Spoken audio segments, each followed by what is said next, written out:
A gente vai trabalhar um pouquinho com a matemática. Bom, sólidos geométricos. Quando a gente fala em sólido geométrico, nós estamos falando nos poliedros e não poliedros. O que quer dizer isso? Poliedros são sólidos, são objetos que eles possuem faces, arestas e vértices. Exemplo, aqui eu tenho um cubo. O que é a face? É a parte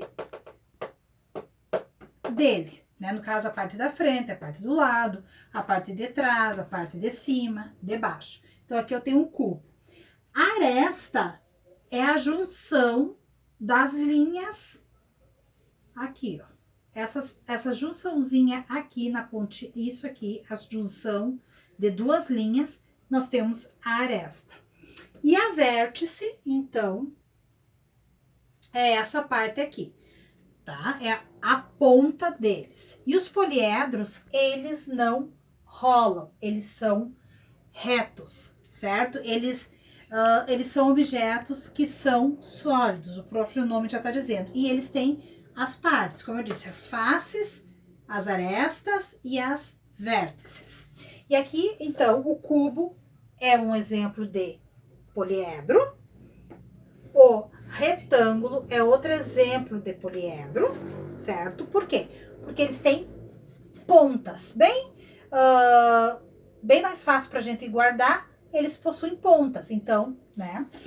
Nós temos a pirâmide, que tem os seus lados, tem 1, 2, 3, 4, 5, essa aqui, né? E aqui nós temos, então, como eu disse, aqui é a vértice, a pirâmide. Então, todos esses aqui que eu mostrei para vocês são poliedros, ou seja, eles possuem a face, a vértice e a aresta, que é a junção das duas linhas, certo?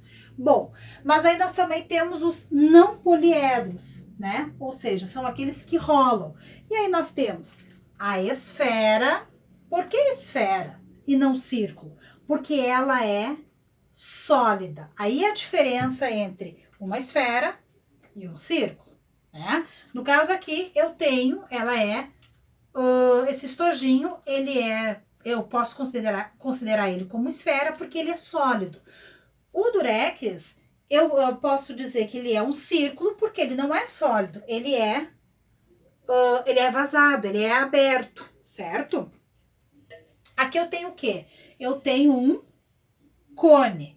Sendo um cone, ou, né, ele é um cilindro, ele também, ele é um poliedro, ele não é um poliedro porque ele rola, certo? Tá? Esse é um cilindro. Aqui eu tenho o quê? Eu tenho um quadrado, certo? Apesar que é uma tampa de um potinho, que ele tem os lados arredondados, né? Ele não é um cubo. Por quê? Porque ele não tem outros lados, ele não tem faces e não tem arestas, no caso, né? Ele é um quadrado, 4 lados iguais. E nós temos o triângulo, né? Que é o que a prof tem assim para mostrar o que é um triângulo.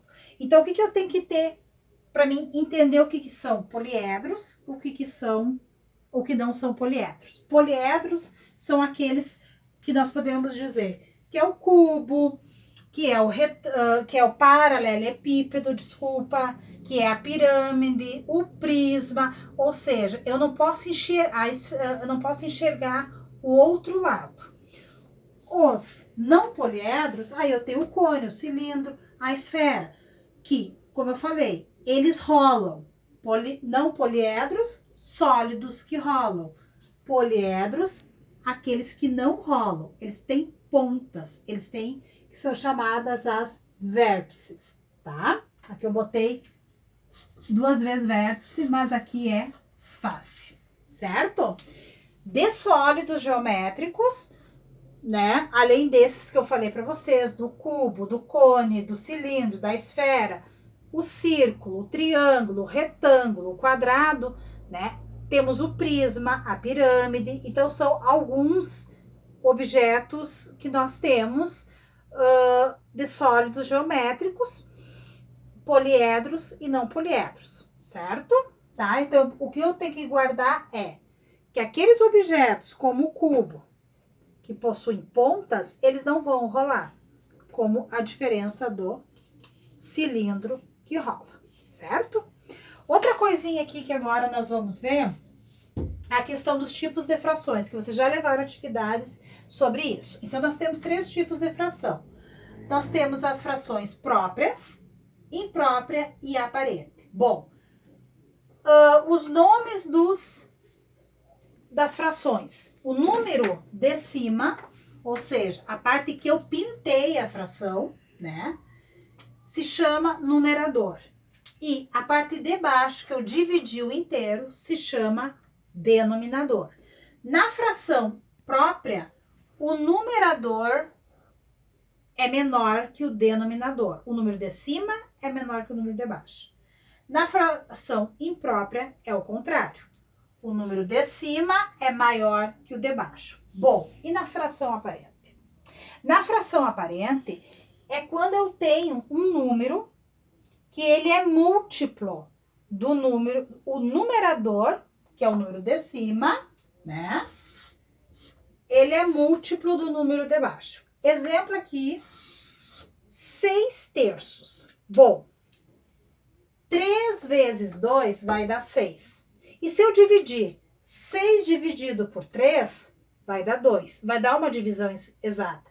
Então, para ser uma fração aparente, eu tenho que ter uma divisão exata entre eles, né? Aí eu coloquei outros exemplos. 10 meios, 8 oitavos, né? Porque eu dividindo 8 por 8 vai dar 1, né? Então, quase sempre uma fração aparente também é uma fração imprópria. No exemplo que eu coloquei ali de fração imprópria, 10/6, eu não posso dividir 10 por 6, porque vai dar uma divisão inexata. Então, como eu falei, quase sempre uma fração aparente, ela vai ser uma fração imprópria. Por quê? Porque o numerador, o número de cima, é maior que o número de baixo. E aqui nós temos, então, os cálculos das frações. Adição de frações, subtração, multiplicação, tá? Eu não coloquei aqui para vocês ainda a divisão de frações. Bem simples. Todas elas têm o denominador, igual, ou seja, o número de baixo é igual. Então, o que eu faço? Na adição, na subtração, eu vou somar somente. Na adição, eu só vou somar o número de cima. Na subtração, eu subtraio o número de cima. Então, 6 oitavos mais 2 oitavos fica 8 oitavos. 5/6 menos 3/6 fica 2/6. Já na multiplicação de frações, eu tenho aqui 1/2 vezes 2/3. Bom, o que eu faço? Eu multiplico ambos. 1 vezes 2, que dá 2. 2 vezes 3, que dá 6. Então, é só eu multiplicar todos eles. E aí, eu tenho a multiplicação de frações. Claro que, por exemplo, antes que eu esqueça, vai ter uma atividade que vocês vão levar agora, nessa semana do dia 17, ela foi com um número a mais. Mas aí, aquele número que está sozinho do lado da fração, vocês risquem, porque ele não tá valendo, tá? Antes que a prof esqueça que essa atividade acabou indo dessa forma errada.